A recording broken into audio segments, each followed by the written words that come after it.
Okey, Assalamualaikum warahmatullahi wabarakatuh dan salam sejahtera. Terima kasih banyak kerana sudi datang untuk menonton video saya pada hari ini. Okey, jadi ini adalah satu video khas berkenaan dengan pengumuman daripada Perdana Menteri Malaysia berikutan keputusan kerajaan untuk membenarkan pengeluaran sebanyak RM10,000 daripada akaun KWSP buat kali yang terakhir. Alhamdulillah.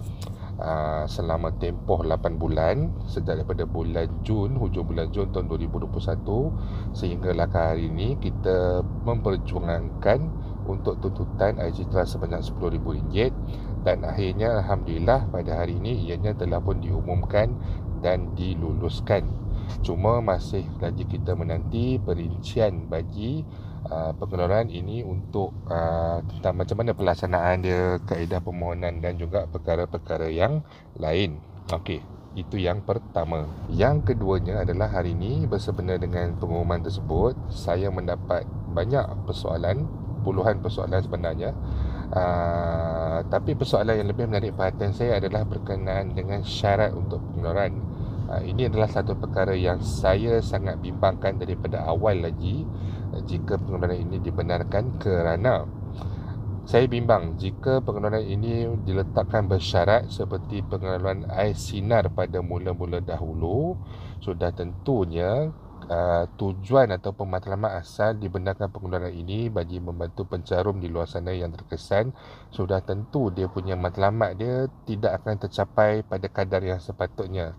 Walaupun ramai yang mungkin kehilangan pendapatan, kehilangan pekerjaan dan sebagainya, tetapi disebabkan syarat-syarat tertentu. Sebagai contoh, jika kita ingat lagi pada bantuan kehilangan pendapatan BKP yang dibayar pada bulan 11 atau bulan 10 tahun lepas, yang mana syarat diletakkan hanya mereka yang tidak mempunyai caruman selama 3 bulan daripada tempoh Mac, April dan juga Mei tahun 2021 layak untuk mendapat BKP ini. Jadi syarat itu telah membuatkan ramai yang kehilangan pendapatan bermula pada tahun 2020 tidak mendapat bayaran BKP ini. Hanya beberapa ratus ribu, 100,000 lebih saja yang layak mendapat.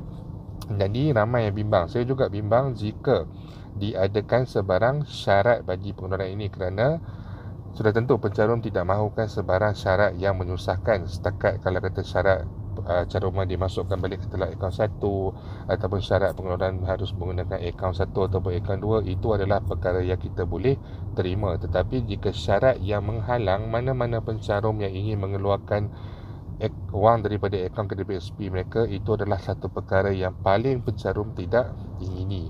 Namun dalam masa yang sama, pada pukul 5.30 tadi, saya ada nampak satu posting dalam laman Facebook Tengku Zafrul, yang mana beliau menyatakan bahawa beliau telah pun berjumpa dengan KWSP dan baru saja tamat perjumpaan, dan KWSP telah berjanji untuk mempermudahkan pengeluaran RM10,000 kali terakhir ini. Jadi saya harap secara peribadi, apabila sebut dipermudahkan, maksudnya boleh dipohon secepat yang mungkin. Gunakan sistem yang sedia ada. Tak perlu nak tukar nama dah, air lain, air ceria ke apakah. Gunakan saja nama air citra. Kemudian syaratnya adalah syarat-syarat yang tidak menyebabkan mana-mana individu tidak boleh mengeluarkan wang caruman mereka. Syarat-syarat yang biasa seperti tadi yang saya cakap, daripada akaun 1 ataupun daripada akaun 2, itu sahaja. Jangan dihalang pencarum daripada mengeluarkan, kerana amat susah apabila kita nak justify berdasarkan syarat-syarat tertentu yang mengatakan hanya dia ni saja yang layak, dia ni tak layak dan sebagainya. Kerana ada juga yang mungkin punya caruman yang tinggi dan sebagainya, tetapi kehilangan pendapatan, dan apabila mereka nak mohon menjadi tidak layak disebabkan oleh tidak menempati satu ataupun dua kriteria yang ditetapkan. Ini adalah perkara yang sangat-sangat saya harap tidak berlaku. Okey. Dan yang terakhir sekali adalah persoalan ataupun respon berkenaan dengan macam mana kaedah pembayaran. Kita pun masih belum tahu lagi macam mana kaedah pembayaran, tetapi mengikut apa yang dijelaskan oleh Tengku Zafrul di Parlimen, jika beliau menyasarkan sebanyak 6.38 juta pencarum akan mengeluarkan wang ini buat kredit akhir, jadi kos pengeluaran adalah sebanyak 63 bilion ringgit. Dan mengikut respon yang saya dapat daripada kalangan pencarum dalam tempoh beberapa jam tadi, Rata-rata tidak kisah jika ianya dilaksanakan seperti skim iSinar dahulu. Maksudnya ada satu big payment, RM5,000, RM3,000 sebagai contoh. Kemudian ada kemudian diteruti pula oleh bayaran bulanan RM1,000 sebulan ataupun RM2,000 sebulan. Dan saya secara peribadi, jika bayaran ini hendak dilakukan secara bulanan, saya berharap ianya dapat dilakukan pada kadar bulanan yang lebih pendek.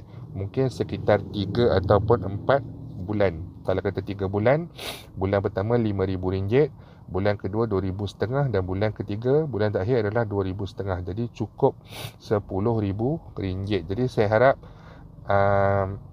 apa yang dikongsikan ni akan diterima pakai oleh kerajaan, oleh pihak Kedai BSP, kerana apabila mereka mengatakan akan mempermudahkan, hendak membantu rakyat, nak membantu keluarga Malaysia, ini adalah perkara yang perlu dilaksanakan. InsyaAllah apabila kita mendapat perincian berkenaan dengan syarat ataupun kaedah untuk melakukan pengeluaran untuk kredit akhir ini, saya akan berkongsikan penjelasan itu kepada anda semua. Itu saja yang saya nak kongsikan sedikit pada hari ini.